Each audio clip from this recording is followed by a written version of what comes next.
Hi students, मैं अश्विन। मुझे उम्मीद है आप सभी अच्छे होंगे।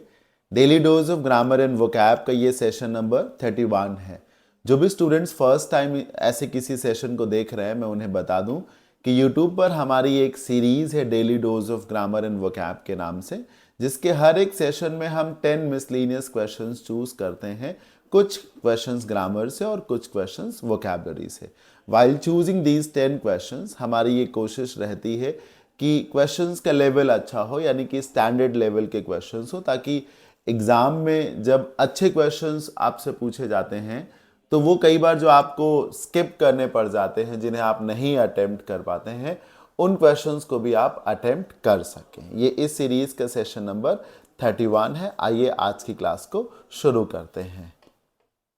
आप चाहें तो आज के सेशन में हम जिन 10 क्वेश्चंस को डिस्कस करेंगे उन्हें क्विज के फॉर्मेट में पहले अटेम्प्ट भी कर सकते हैं। इसके लिए सिंपल सा प्रोसेस है, हमारे एप्लीकेशन को ओपन करें, फिर वहाँ से डेली क्विजेस में जाएं और वहाँ से daily dose of grammar and vocab में जाकर के डोज 31 इस नाम से जो भी क्विज अवेलेबल हो उसे अटेम्प्ट कर लें। हार्डली 5 मिनट्स का काम है ये। आप चाहें तो इन 10 क्वेश्चंस को जिन्हें हम अभी क्लास में डिस्कस करेंगे, आप चाहें तो उनका पीडीएफ भी डाउनलोड कर सकते हैं, एक हमारे टेलीग्राम चैनल से, दूसरा एप्लीकेशन में पीडीएफ नोट्स में daily dose of grammar and vocab इस सब सेक्शन में जा करके डोज 31 नाम से जो पीडीएफ फाइल हो उसे डाउनलोड कर सकते हैं आप। आइए क्लास को शुरू करते हैं। पहला क्वेश्चन है स्पॉटिंग एरर से, रीड करते हैं इसे। द कंप्लेनेंट सेड, कंप्लेनेंट बोलते हैं उस व्यक्ति को जो शिकायत करता हो, that he had cooked up the story. Cook up का मतलब होता है गढ़ना। बेसिकली कुक अप एक फ्रेज है जिसका मतलब है चीज़ों को बनाना, आर्टिफिशियली बनाना, यानी उनका मेकअप करना। जो चीज़ें हैं नहीं वास्तव में, मनगढ़ंत तरीके से कुछ भी बना लेना, वही है मेकअप या फिर कुक अप। कंप्लेनेंट ने ये बात बोली कि उसने उस स्टोरी को गढ़ा था, यानी उस स्टोरी को उसने कुकअप किया था टू डिफेंड, बचाने के लिए। अब इस पर्टिकुलर सेंटेंस की एरर ये है कि आपने ये बताया कि कंप्लेनेंट ने बोला बोला कि उसने स्टोरी को बनाया था। आपने ये भी बताया कि डिफेंड करने के लिए बनाया था, पर ये नहीं बताया कि किसको डिफेंड करने के लिए बनाया था। डिफेंड करने का मतलब होता है बचाव करना, तो ये भी तो जरूरी है बताना ना कि किसको डिफेंड किया जा रहा है या फिर क्या डिफेंड किया जा रहा है। अगर आपने कोई ट्रॉफी जीत रखी है तो आप उस ट्रॉफी को डिफेंड करते हैं। अगर आपका कोई दोस्त है तो कई बार आप अपने दोस्त को डिफेंड करते हैं, और कई बार आप अपने आप को भी डिफेंड करते हैं ना।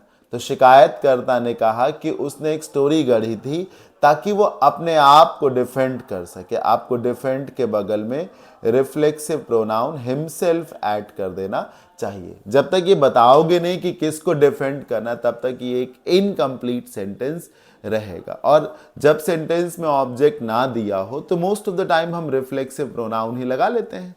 ऑब्जेक्ट ना दिया हो और हमें ऑब्जेक्ट की नीड हो तो हम कई बार रिफ्लेक्सिव प्रोनाउन लगाते हैं। और इस पर्टिकुलर सेंटेंस को पढ़ के ईजिली कहा जा सकता है कि कोई अपने बचाव में ही तो स्टोरी को गढ़ेगा।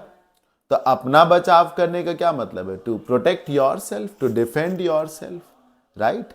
आगे बढ़ते हैं। अगला जो क्वेश्चन है वो फिल इन द ब्लैंक से है, रीड करते हैं। The precautions should have been arranged. Precautions का मतलब है बचाव की चीजें, जिससे कोई डैमेज ना हो, राइट। तो प्रिकॉशंस यानी कि सावधानी, should have been arrange, precautions को अरेंज कर लिया जाना चाहिए था।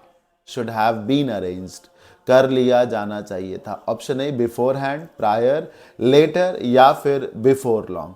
देखो बिफोर लॉन्ग का मतलब होता है जल्द ही, मतलब जल्द ही, वेरी सून। तो ये तो फ्यूचर से रिलेट करता हुआ शब्द हो गया ना, ये क्यों आएगा? लेटर का मतलब होता है बाद में, बाद में। ये भी जिस भी टाइम की आप बात कर रहे हैं उस टाइम के बाद में। मैं प्रेजेंट की बात कर रहा हूं तो प्रेजेंट के बाद में, और मैं गुजरे हुए समय में बात करूं बात की तो भी लेटर आ जाएगा, राइट। तो अब आप बताइए, सब प्रिकॉशंस क्या बाद में अरेंज की जाती हैं? सावधानी तो पहले ही बरतनी होती है ना, पहले से ही सावधान होना होता है। तो बाद में आप क्या सावधान होंगे? और बिफोर लॉन्ग भी तो फ्यूचर की बात करेगा, तो जल्द ही आप सावधान होंगे, ऐसा भी कोई लॉजिक नहीं है। ऑप्शन नंबर ए और बी में से कुछ होना चाहिए। देखिए प्रायर का मतलब पहले होता है, ठीक, प्रायर इन्फॉर्मेशन होती है, प्रायर नोटिस दी गई, मतलब पहले से ही नोटिस दे दी गई। लेकिन यहां पर प्रायर नहीं होगा। क्यों नहीं होगा? क्योंकि प्रायर एक एडजेक्टिव है, आप इसको प्रायरली करिए तो ये ठीक हो जाएगा। The precaution should have been arranged priorly, ऐसे करिए तो फिर ठीक हो जाएगा, क्योंकि अरेंज नाम की वर्ब को एक एडवर्ब चाहिए ना यहां पर, तो प्रायरली बोलिए तो वो है नहीं, या फिर इन प्रायर बोलिए, इन प्रायर, वो भी यहां नहीं है। बिफोर हैंड होगा। बिफोर हैंड का मतलब होता है पहले से ही, पहले से ही। कुछ हद तक आप इसे ऑलरेडी बोल सकते हैं। क्या बोल सकते हैं? Already. The precaution should have been arranged beforehand, मतलब पहले से ही सावधानी बरती जानी चाहिए थी, राइट। बिफोर हैंड एक एडवर्ब हो सकता है। तो मुझे उम्मीद है कि क्वेश्चन नंबर 2 के माध्यम से आपको हो सकता है एक नया वर्ड भी सीखने को मिला हो। क्वेश्चन नंबर 3, ये भी स्पॉटिंग एरर से पढ़िए। Our has been a 35 year old friendship, मतलब कोई कह रहा है कि हमारी दोस्ती जो है 35 साल पुरानी हो चुकी है। अब इसमें क्या एरर हो सकती है? आर हैज बीन में, या अ 35 ईयर ओल्ड, या फ्रेंडशिप, ये वाला पार्ट सही है। अगर सिर्फ 35 और ईयर होता, इवन ओल्ड भी होता, तो हम ईयर्स लगाते, लेकिन आगे फ्रेंडशिप भी तो है, तो ईयर में एस नहीं लगेगा, और यहां लगा भी नहीं है।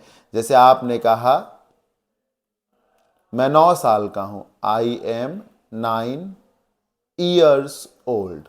हाँ जी, 9 के बाद ईयर में एस लगाइए। लेकिन आप कहें एक 9 साल का बच्चा, तो आ 9 ईयर ओल्ड बॉय या चाइल्ड। अब चूंकि बॉय आगे आ गया है तो फिर ईयर में एस नहीं लगेगा। वैसे जब फ्रेंडशिप यहां आ गया तो ईयर में एस की कोई नीड नहीं है। एरर है यहां पर पार्ट ए में, आवर नहीं होना चाहिए, it has to be ours. Our ना हो के आर्स होना चाहिए। देखिए, our is a possessive adjective. क्या है? Possessive adjective. और जो आर्स है वो पोसेसिव प्रोनाउन है। तो ये हैज बीन वर्ब है, वर्ब के पीछे, वर्ब के पीछे क्या आता है? सब्जेक्ट आता है। अब सब्जेक्ट आइडियली क्या होता है? या तो नाउन या फिर प्रोनाउन। तो आर एक नाउन या प्रोनाउन कुछ भी नहीं है, तो एक पसेसिव एडजेक्टिव है। जब आर में एस लगा दोगे तो ये पसेसिव प्रोनाउन हो जाएगा। ठीक है, इसे ऐसे भी समझा जा सकता है कि जितने भी वर्ड है, माई है, अवर है, योर है, हिज है, हर है, दियर है, इन्हें कभी अकेले नहीं यूज करेंगे बिना किसी नाउन के। अकेले यूज करना है तो माई ना यूज करें, माइन यूज करें। आर ना यूज करें, आर्स यूज करें। योर ना यूज करें, योर्स यूज करें। हिज आ सकता है अकेले, तब वो पसेसिव प्रोनाउन हो जाएगा। हर ना यूज करें, हर्स यूज करें। दियर ना यूज करें, दियर्स यूज करें अकेले। जानते हैं, ये जो लिस्ट आप ऊपर देख रहे हैं, ये लिस्ट है पसेसिव एडजेक्टिव की, और ये जो इसी के ठीक नीचे लिस्ट देख रहे हैं, ये लिस्ट है पसेसिव प्रोनाउन की। मैं भी तो यही कह रहा हूं कि पसेसिव प्रोनाउन अकेले आ सकता है, पसेसिव एडजेक्टिव नहीं। तो आर नहीं आएगा, आर्स आएगा। आर्स कर दीजिए। Ours has been a 35 year old friendship. मुझे उम्मीद है समझ में आ रहा होगा आपको। Moving on, number 4, fill in the blank से है question number 4। Nobody can have me oust, ousted, to oust, ousting. ये सारे ही वर्ड्स आउस्ट की अलग अलग फॉर्म्स है। आउस्ट का मतलब है खदेड़ना, खदेड़ना, निकालना, जिसे हम दूसरे शब्दों में एक्सपेल भी कह सकते हैं। एक्चुअली में ये जो पर्टिकुलर सेंटेंस है, इसमें जो हैव है, हैव एक कॉजेटिव वर्ब के जैसे है। Causative verb, CAUSATIVE, causative verb. Causative verb के रूप में हैव अगर एक्टिव वॉइस में हो तो इसके बाद बेयर इन्फिनेटिव आता है, और अगर पैसिव वॉइस में हो तो पास्ट पार्टिसिपल आता है, यानी V3। मैं दोहरा के बोलता हूँ, हैव या उसकी कोई भी फॉर्म, हैव हो, हैज हो, हैड हो, हैविंग हो, कुछ भी, अगर पॉजिटिव वर्ब है तो एक्टिव वॉइस में इसके बाद जो वर्ब आती है उसको बनाते हैं बेयर इन्फिनेटिव, यानी कि V1, यानी कि आउस्ट होना चाहिए। और अगर पैसिव वॉइस हो तो हम इसके बाद आने वाली वर्ब को बनाते हैं पास्ट पार्टिसिपल, यानी कि आउस्टेड होना चाहिए। ठीक, अब आउस्ट होगा या आउस्टेड होगा इसको हम समझ लेते हैं, पर उससे पहले हमें यह समझना होगा कॉजेटिव का क्या मतलब है। सर कॉजेटिव का मतलब है किसी काम को खुद ना करना, किसी दूसरे से करवाना। जैसे कि आप अपनी दाढ़ी को खुद से ट्रिम करते हो तो ये नॉर्मल एक्शन हो गया, लेकिन अगर आप अपनी दाढ़ी को नाई से ट्रिम करवाते हो या नाई से शेव करवाते हो तो ये कॉजेटिव हो गया।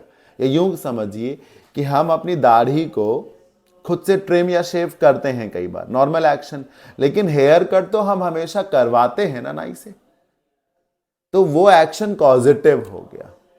ठीक है, आप दुकानदार से बोले कि सर इसका पीडीएफ निकाल दीजिए, इसकी 4 फोटोकॉपी कर दीजिए, तो आप फोटोकॉपी करवा रहे हैं, तो ये कॉजेटिव एक्शन होगा। आ गया ना समझ में? तो यहां पर ये कॉजेटिव है। कैसे है, इसकी एक हिंट है। हैव की कोई भी फॉर्म, हैव हो या उसके अलावा कोई भी और फॉर्म हो, हैज हो, हैड हो, अगर पॉजिटिव है तो उसके और उसके बाद आने वाली वर्ब के बीच में एक गैप होगा। यहां ध्यान से देखिए, मी है बीच में, ये हैव है और ये देखिए दूसरी वर्ब है, ये हैव हो गया और ये देखिए दूसरी वर्ब, ये देखिए ये जहां पे आना है बीच में कुछ है ना, मी है। ये कॉन्सेप्ट है समझने का। हैव अगर हैव या उसकी कोई भी फॉर्म अगर पॉजिटिव है तो उसके और उसके बाद आने वाली वर्ब के बीच में गैप होगा। उस गैप में अगर सब्जेक्ट बैठा है तो ये स्टेट एक्टिव वॉइस की कही जाएगी और बेयर इन्फिनेटिव आएगा। किसका सब्जेक्ट? इसी वर्ब का सब्जेक्ट जो बाद में आनी है। और अगर उस गैप में ऑब्जेक्ट बैठा है तो ये स्टेट पैसिव वॉइस की कही जाएगी और फिर पास्ट पार्टिसिपल आएगा। सर ऑब्जेक्ट किसका? बाद की वर्ब का। यहां पे जो सब्जेक्ट या ऑब्जेक्ट बैठेगा वो हैव के पहले जो है उसका नहीं, हैव के बाद जो वर्ब है उसका सब्जेक्ट या ऑब्जेक्ट होगा। तो अगर इस गैप में इस वर्ब का जो आगे आनी है सब्जेक्ट बैठा हुआ है तो बेयर इन्फिनेटिव आएगा, यानी V1। ऑब्जेक्ट बैठा है तो पास्ट पार्टिसिपल आएगा। यानी कि जो मी है ये आउस्ट का क्या लगता है। लो मैंने आउस्ट रख लिया, अब तय कर लेते हैं कि आउस्ट का ये क्या लगता है। सो आउस्ट का मी क्या लगता है? आउस्ट का मी लगता है ऑब्जेक्ट। कैसे? आप कह रहे हो कि कोई भी मुझे निकलवा नहीं सकता, कोई भी मुझे भगा नहीं सकता। सर आउस्ट जिसका मतलब है खदेड़ना, उसका ऑब्जेक्ट ही तो हूं मैं खदेड़ रहा हूं किसी को या कोई मुझे खदेड़ेगा। इस सेंटेंस के मुताबिक अगर खदेड़ा जाएगा तो मैं खदेड़ूंगा या मुझे खदेड़ा जाएगा, और नहीं भी खदेड़ा जाएगा तो मैं नहीं खदेड़ूंगा या मुझे नहीं खदेड़ा जाएगा। मैं ऑब्जेक्ट हूं ना सर, मुझे ही खदेड़ा जाएगा या मुझे ही नहीं खदेड़ा जाएगा। तो मी क्या है? ऑब्जेक्ट है। और वही बात, अगर ऑब्जेक्ट हो तो ये पैसिव की स्टेट है, पैसिव की स्टेट है तो V3 आना चाहिए, आउस्टेड। ठीक है ना? चैनल पे ही यानी यूट्यूब चैनल पे ही कॉजेटिव वर्ब के 2 लेक्चर्स पड़े हुए, आप सर्च कर लीजिए प्लेलिस्ट में जाके या ऐसे ही सर्च कर लीजिए, आपको मिल जाएगा। उन दोनों लेक्चर्स को देख लीजिए, उसमें आपका 1 घंटा 15 मिनट खर्च होगा, लेकिन कॉजेटिव वर्ब का जो बहुत ही शानदार और इंपॉर्टेंट कॉन्सेप्ट है वो क्लियर भी हो जाएगा आपका। Moving on, illegal immigration takes place. Immigration का मतलब है किसी देश में आना, ठीक है। इलीगल मतलब गैर कानूनी तरीके से आना। एक होता है पासपोर्ट वीजा के थ्रू किसी देश में आना, एक होता है कि मतलब इंसर्जेंसी करना, घुसपैठ करते हुए आना। लिखा हुआ है इलीगल इमिग्रेशन मतलब जो गैर कानूनी तरीके से लोग दूसरे देश में आ जाते हैं, ये होता है। तो ये कैसे होता है? खुलेआम होता है क्या? लीगल तो ये है ही नहीं। कॉर्डियली क्यों होगा? कॉर्डियल होने का मतलब तो मित्रवत होना होता है, फ्रेंडली होना होता है। क्या ये ऐसे इमिग्रेशन खुलेआम होते हैं?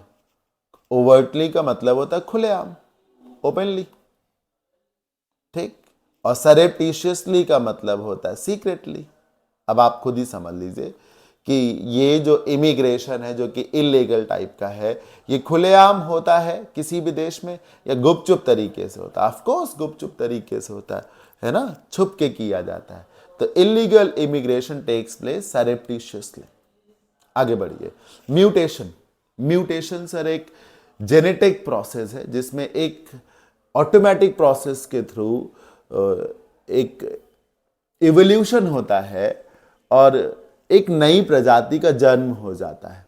म्यूटेशन जब जीन बदल जाए ग्रेजुअल प्रोसेस से, मतलब it takes years, it takes centuries, तब जाकर के म्यूटेशन होता है। जैसे आपने अगर डार्विनिज्म को पढ़ा हो, डार्विन को पढ़ा हो, तो उन्होंने बोला है अपनी अपनी स्टोरी में कि जो आज आप जिराफ देख रहे हैं ना, जिराफ, वो जो जिराफ है वो बकरी से ही बना हुआ है, लेकिन जिराफ और बकरी में कितना बड़ा अंतर है ना, कितना बड़ा अंतर है कि जिराफ जिराफ लगता है, बकरी बकरी लगती है। तो बंदर से इंसान बना, ये म्यूटेशन हुआ है सर, ये म्यूटेशन।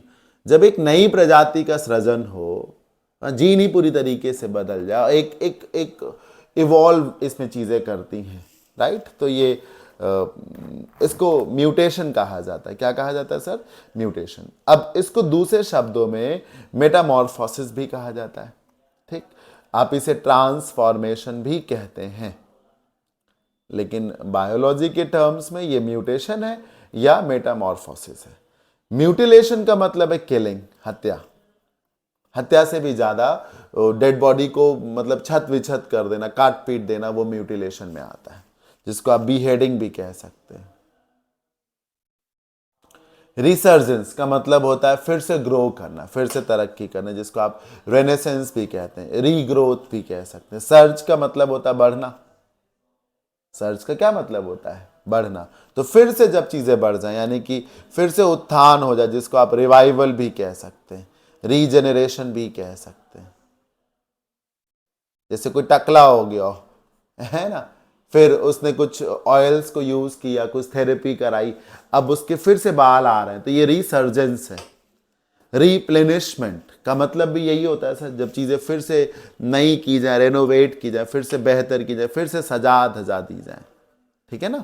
तो म्यूटेशन का सिनोनिम मेटामॉर्फोसिस हो जाएगा। Moving on, vitiate.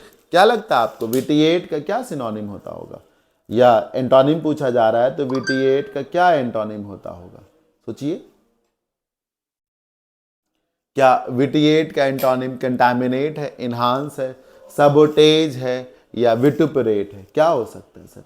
विटिएट करने का मतलब होता है डैमेज करना, डिस्ट्रॉय करना, डैमेज करना या फिर डिस्ट्रॉय करना, खराब करना, हैम्पर करना, जिसको कह सकते हैं डैमेज, हैम्पर,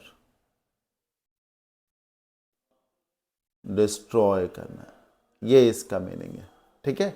अब कंटामिनेट इसका सिनोनिम हो सकता है, क्योंकि कंटामिनेट का मतलब होता है चीज़ों को दूषित करना। दूषित करना यानी कि उन्हें प्योट्रीफाई करना। एक प्योरीफाई होता है शुद्ध करना, एक होता है कि उन्हें गंदा करना, प्योट्रीफाई करना। इन्हांस करने का मतलब होता है इंप्रूव करना, सुधारना, बेहतर बनाना, ठीक। सबोटेज ध्वस्त करना, गिराना। सबोटेज बेसिकली होता है ना कि चौपट कर देना, चीजों को खत्म कर देना, एक कॉन्स्पिरेसी के तहत किसी के असर को बिल्कुल, उसके प्रभुत्व को बिल्कुल खत्म कर देना, सबोटेज कर देना। बिजनेस में होता है कि एक पार्टनर ने एक ठान के रखी कि पूरे बिजनेस को ध्वस्त कर देंगे, खत्म कर देंगे, सबोटेज कर देना, जो डाउनफॉल में आ सकता है, डाउनकास्ट में आ सकता है। ये भी एक प्रकार का नुकसान ही तो है, डैमेज करना ही तो हुआ। तो एक तरीके से कंटामिनेट, सबोटेज तो सिनोनिम हुए। विटुपरेट का मतलब होता है किसी की बड़ी आलोचना करना, खूब खिंचाई करना, क्रिटिसाइज करना, मैलिन करना, डिफेम करना, राइट, डिनाउंस करना, कंडेम करना। अब बताइए सर, जब विटिएट का मतलब ही होता है खराब करना, डैमेज करना, नुकसान पहुंचाना, और इन सब का मतलब कहीं ना कहीं नुकसान पहुंचाना, ये इन्हांस ही तो होगा। इन्हांस का मतलब ही तो सुधार करना हुआ ना, बेहतर बनाना, जिसको कह सकते हैं, जिसको आप इम्प्रोवाइज करना कह सकते हैं, ठीक है ना। तो विटिएट का जो एंटोनिम चाहिए था हमको, तो इन्हांस हो जाएगा। Moving on, idioms and phrases पर आते हैं। पहला ईडियम है कैच अ टार्टर। टार्टर किसको कहते हैं समझिएगा। टार्टर एक जेल हो सकता है जो बहुत चिपचिपा टाइप से हो, जैसे डामर होता है, चारकोल होता है, डामर आप ले लीजिए, जो हाथ में जब चिपक जाए फिर छूटे ना आपसे, चिपक जाए फिर छूटे ना आपसे, उसको टार्टर कहते हैं। एक ऐसा लिक्विड जो चिपक जाए, एडहेसिव हो। जैसे फेविक्विक ले लीजिए, हाथ में लग गया तो आफते है, फिर छुड़ा नहीं सकते आप उसको। तो वो टार्टर एक लिक्विड जो बहुत स्ट्रॉन्ग एडहेसिव हो और वो जो चिपक जाए फिर छूटे ना। ठीक, यानी कि किसी के चंगुल में फंस गए, मतलब वो चीज आपसे चिपक गई जिससे छूट नहीं पा रहे हैं आप अपने आप को छुड़ा नहीं पा रहे। और दूसरी बात, टार्टर किसी बहुत ही ताकतवर व्यक्ति को भी कहते हैं, जो लोग शरीर से बहुत लंबे चौड़े हों, जैसे जाट लोग, पठान लोग, शरीर से बहुत लंबे चौड़े व्यक्तियों को भी आप क्या कहते हैं? टार्टर कहते हैं। तो अब अगर किसी बहुत लंबे चौड़े व्यक्ति से आपकी लड़ाई हो रही हो, तब तो आप हौंक दिए जाओगे ना, फिर तो आपके पास कोई चॉइस नहीं है, फिर तो आप नहीं बचोगे। मतलब आप जीतोगे तो है ही नहीं, आप उल्टा चंगुल में फंस जाओगे। जैसे रावण और बाली की जब लड़ाई हुई तो बाली ने रावण को अपनी कोख में दबा लिया, तो रावण के लिए बाली कौन हुआ? टार्टर हुआ, जिससे निपट पाना बहुत मुश्किल हो। कुछ राइटर्स ये भी कहते हैं कि टार्टर जो है मंगोलियों को भी कहा जाता है। मंगोल लोग बहुत शारीरिक रूप से ताकतवर हुआ करते थे। तो टार्टर में वो ओपोनेंट है जो आप पर भारी है, वो ओपोनेंट है जो आप पर भारी है, उससे जब आप लड़ेंगे तो फंस जाएंगे, फंसा नहीं पाएंगे। हाँ, एक ऐसी सिचुएशन में फंस जाना जिससे निकलना मुश्किल हो, असंभव हो, या एक ऐसे व्यक्ति से भिड़ जाना जिससे नहीं जीत सकते हैं आप। इस तरीके से जब अभिमन्यु चक्रव्यूह में घुस गए तो घुस तो गए पर निकल नहीं पा रहे थे, क्योंकि वो एक सिचुएशन थी टार्टर वाली। It was like he caught a tartar, कि वो फंस गए पूरी तरीके से, निकलना असंभव हो गया। डील विथ समबडी और something very powerful, very powerful. Quid pro Q, quid pro Q का मतलब होता है जैसे को तैसा, जैसे को तैसा, है ना। किसी ने आपके साथ गलत किया, आप उसके साथ गलत करेंगे, भरपाई करेंगे उसकी एक तरीके से। आप समझिए, बदला क्या है सर? भरपाई है। सजा क्या है? भरपाई है। सॉरी बोलते हैं तो वो क्या है? भरपाई है। आपने कोई गलती करी, सॉरी बोल दिया, भरपाई हो गई। किसी ने अपराध किया, उसको सजा दे दी गई, भरपाई हो गई। किसी ने आप पर एहसान किया, आपने थैंक यू बोल दिया, ये भी क्या हो गया? भरपाई हो गई। तो क्विड प्रो क्यू का मतलब कंपेंसेशन से होता है, ठीक है। क्विड प्रो क्यू क्या है? कंपेंसेशन है। पॉलिटिकल पार्टीज में क्या होता है कि किसी ने एक बड़ा डोनेशन दे दिया, करोड़ों में डोनेशन दे दिया, पॉलिटिकल पार्टी ने उसे राज्यसभा का एमपी बना दिया, क्या है? कंपेंसेट कर दिया, लेना देना, लेना देना, एक्सचेंज। नाइटमेयर होता है डरावना सपना, डरावना सपना, ठीक है। डेटेरियोरेशन का मतलब होता है डिस्ट्रक्शन, बर्बादी। और सबऑर्डिनेट जो आपसे कमजोर है, जो जूनियर है आपका। लास्ट क्वेश्चन है आज के सेशन का, ये सेंटेंस इंप्रूवमेंट से है, सिंपल क्वेश्चन है, पढ़िए। The people of Bihar are as rich as Maharashtra. Comparison हो रहा है कि जो बिहार के लोग हैं वो भी उतने ही अमीर हैं जितने कि महाराष्ट्र के लोग हैं। सर, इस तरफ आपने महाराष्ट्र लिखा है, इस तरफ आपने बिहार नहीं लिखा, इस तरफ आपने बिहार के लोग लिखा। तो जब आपने इस तरफ बिहार के लोग लिखा तो इस तरफ भी आपको महाराष्ट्र के लोग लिखना चाहिए, यानी कि लिखना चाहिए people of Maharashtra, people of Maharashtra.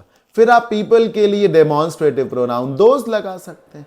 दो पॉपुलर डेमोन्स्ट्रेटिव प्रोनाउन है, दैट और दोज। दैट लगाइए सिंगुलर के लिए और दोज लगाइए प्लूरल के लिए। चाइल्ड हो तो रिप्लेस करके दैट लगा दीजिए, चिल्ड्रन है तो रिप्लेस करके दोज लगा दीजिए। दोज ऑफ महाराष्ट्र क्या हुआ? ये ऑप्शन हुआ, एज दोज ऑफ महाराष्ट्र, ये हो जाएगा। कुछ स्टूडेंट्स डेमोन्स्ट्रेटिव प्रोनाउन जब पढ़ते हैं तो वो उसमें दैट ज्यादा पढ़ लेते हैं या दैट ऑफ ज्यादा पढ़ लेते हैं, तो उन्हें हर जगह दैट ऑफ समझ में आता। That's not true. अगर सिंगुलर नाउन को रिप्लेस करना हो तो दैट से करिए, बट अगर प्लूरल को रिप्लेस करना हो तो use those, those of Maharashtra, right. इस तरीके से आज का ये सेशन ओवर हो जाता है। लेकिन साइन ऑफ करने से पहले मैं आपको बताना चाहूंगा कि अगर आप ऐसे ही बल्क में प्रैक्टिस करना चाहते हैं, मतलब एक कंप्लीट बैच के फॉर्म में प्रैक्टिस करना चाहते हैं, तो मेरा एक प्रैक्टिस बैच है जिसका नाम है इंग्लिश ST यानी स्पीड टेस्ट प्रैक्टिस बैच 3.0। 3.0 इसलिए क्योंकि ये तीसरा बैच है। इससे पहले मैं 2 और बैचेस ऐसे ही ले चुका हूँ, ऑनलाइन बैच है। इसमें 100 मॉक्स हैं इंग्लिश के विद डिस्कशन, और हर मॉक में कितने क्वेश्चन है 50, यानी कि 50 को 100 से मल्टीप्लाई करिए तो ये 5000 मिसलीनियस क्वेश्चंस हैं। इन 5000 मिसलीनियस क्वेश्चंस में हर 50 क्वेश्चन में 20 क्वेश्चन जो हैं वो आरसी के होंगे, यानी कि रीडिंग कॉम्प्रिहेंशन, क्लोज टेस्ट और पैराजम्बल्स के। 15 क्वेश्चंस वोकैब से और 15 क्वेश्चंस ही ग्रामर के, राइट। इस बैच की वैसे तो टोटल फीस 1999 है, लेकिन अभी ये बैच 25% डिस्काउंट के साथ है, तो आपको ये बैच इसमें मिल जाएगा। कोर्स कंप्लीट हो जाएगा आपका 4 to 5 मंथ्स में, लेकिन कोर्स की वैलिडिटी यानी एक्सेस आप कोर्स को कर सकेंगे 1 ईयर तक फ्रॉम डेट ऑफ एडमिशन। कोई भी कंफ्यूजन हो तो आप इस नंबर पे कांटेक्ट कर सकते हैं। और हाँ, डेमो क्लासेस अवेलेबल हैं, तो आप इस बैच को एप्लीकेशन में जा करके, एप्लीकेशन जानते हैं आप लोग, अश्विन क्लासेस लखनऊ के नाम से, आप एप्लीकेशन में इस बैच को सर्च करें, फिर उसके डेमो क्लासेस को देखें। हाँ, आइडिया लग जाएगा आपको। टेस्ट सीरीज भी वहां पर होगी, टेस्ट के फॉर्म में अटेम्प्ट भी आप कर सकते हैं क्वेश्चंस को। आपको ये भी पता चल जाएगा कि मुझे कितना आता है। फिर जब आप डिस्कशन को देखेंगे तो आइडिया लग जाएगा कि कंटेंट क्वालिटी कैसी है और उसको डिस्कशन कराने का तरीका भी कैसा है। ये बहुत ही बेनिफिशियल बैच है अगर आप सीजीएल, मेंस या स्टेनो या सीपीक्यू या सीडीएस जैसे एग्जाम जिनमें इंग्लिश का बहुत वेटेज है, जैसे सीजल मेंस में 135 मार्क्स की इंग्लिश है, स्टेनो में 100 मार्क्स की है, सीपीओ मेंस में 200 मार्क्स की, और प्री मिला दो तो 250 मार्क्स टोटल हो जाता है, और सीडीएस में 100 मार्क्स की इंग्लिश है। तो बहुत बहुत बेनिफिशियल बैच है इन एग्जाम्स की तैयारी करने वाले स्टूडेंट्स के लिए। एक बार आप जरूर इसके कंटेंट को विजिट करें। और अगर आप A to Z पढ़ना चाहते हैं इंग्लिश पूरी, ग्रामर, वोकैब एंड कॉम्प्रिहेंशन, तब आप इस बैच के साथ जा सकते हैं। इस बैच की टोटल कॉस्ट है 1199 और जो वैलिडिटी है वो है लाइफ टाइम, ठीक है ना। अगर आप ऑफलाइन क्लासेस करना चाहते हैं तो मैं आलमबाग लखनऊ में फिनिक्स मॉल के पास पढ़ाता हूँ। यू वेलकम, आप डेफिनेटली आइए। आज के सेशन में इतना ही। कैसा लगा मुझे कमेंट बॉक्स में जाके जरूर बताइएगा। Thank you so much.